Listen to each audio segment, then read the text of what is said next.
7h, 10h sur Radio Courtoisie, suivez la ligne droite. Chers auditeurs, vous le savez, normalement le lundi c'est l'heure de ma revue de presse et cette semaine je laisse la parole à Damien Rieu qui revient malgré tout sur un fait d'actualité puisqu'il a gagné mardi 30 janvier dernier son procès contre l'imam Mamadou Daffé. Alors bonjour Damien Rieu. Bonjour. Est-ce que vous pouvez revenir sur le sujet de ce procès ? Oui, alors en fait, donc l'imam Mamadou Daffé, c'est l'imam des frères Merah. Donc je rappelle un petit peu parce que ça date quand même. On est en 2012 et Mohamed Merah va tuer 3 militaires et 4 personnes dans une école juive, dont 3 enfants, dont un enfant à bout portant, crime absolument abominable. Et cet attentat va être le début de la vague d'attentats islamistes qu'on va connaître. Alors à l'époque, on pense que c'est un loup solitaire, on ne voit pas que ça va être une lame de fond.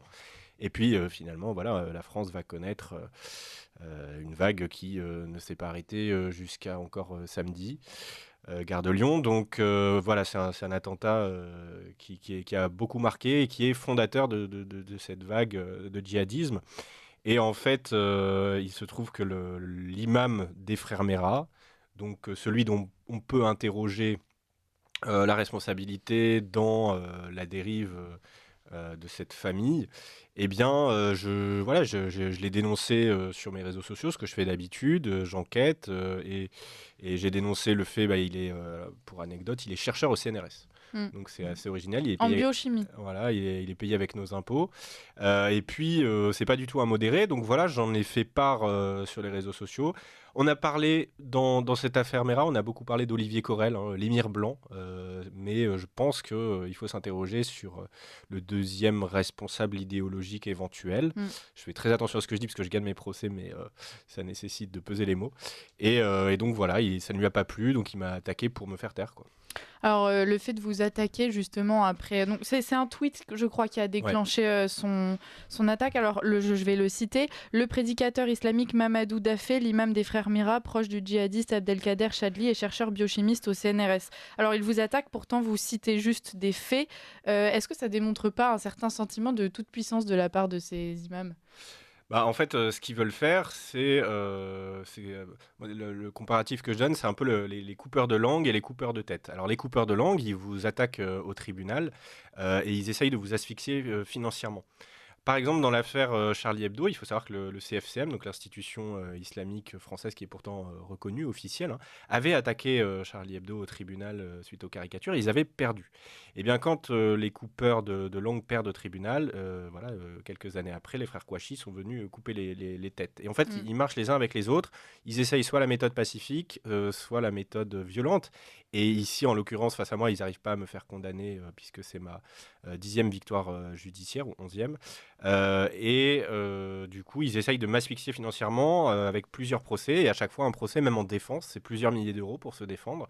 Là, sur cette affaire-là, ça m'a coûté 12 000 euros. Donc, je suis obligé de faire appel au soutien de mes donateurs pour pouvoir tenir et affronter les prochains procès. Donc, pour l'instant, j'ai tout gagné.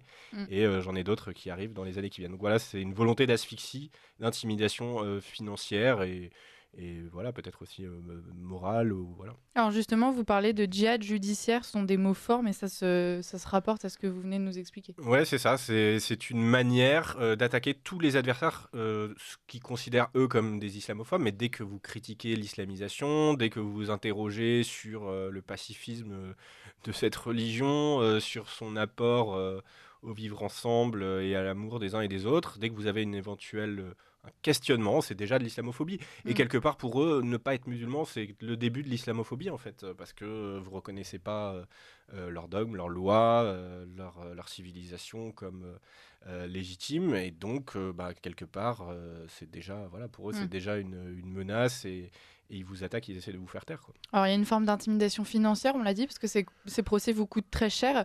Est-ce que, par ailleurs, il y a aussi des intimidations plus graves, physiques ? Est-ce que vous vous sentez parfois menacé ?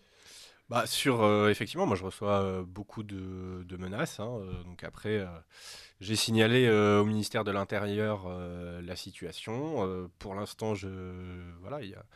c'est comment dire, Gérald Darmanin n'est pas vraiment mon meilleur ami, parce que je dénonce aussi ses compromissions, donc il n'est pas forcément enclin à faire des efforts pour assurer ma protection. Mais en tout cas, voilà, je fais le nécessaire et je prends mes précautions, effectivement. Alors souvent, on pointe du doigt dans la justice un deux poids, deux mesures qui a tendance à être assez complaisant, justement, avec les profils islamistes, avec d'autres profils radicaux, et qui en revanche est très très intransigeant avec toute forme de militants plus à droite. Est-ce que vous ne seriez pas le contre-exemple de ce deux poids, deux mesures avec ces 10 victoires consécutives ? Est-ce que c'est le signe qu'on peut avoir encore un peu d'espoir en la justice ? Alors déjà, j'ai souvent perdu, alors là il se trouve que les 2 derniers procès non, mais j'ai souvent perdu en première instance, donc il faut se battre généralement en appel où les juridictions sont plus sérieuses, ce qui coûte des frais à chaque fois. Donc en première instance, voilà, j'ai toujours perdu, en seconde instance j'ai toujours gagné, sauf mon procès contre Benzema et celui-là contre Daffé. Donc faut aller chercher les victoires, et puis ensuite il y a quand même du droit, il y a quand même des textes, et c'est difficile d'inventer quand vous êtes couvert par les faits, quand vous avez des preuves.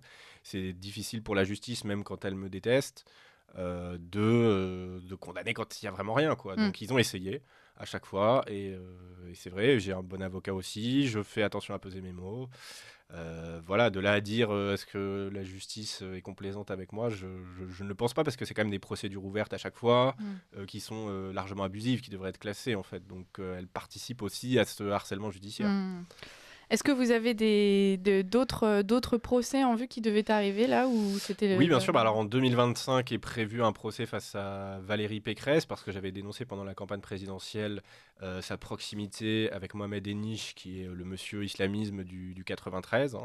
Voilà, donc pareil, je fais très attention à ce que je dis, parce que je sais qu'ils sont procéduriers, donc je n'irai pas plus loin, mais je suis assez confiant, parce que là aussi j'ai énormément d'éléments, des vidéos, des preuves, des photos, donc voilà.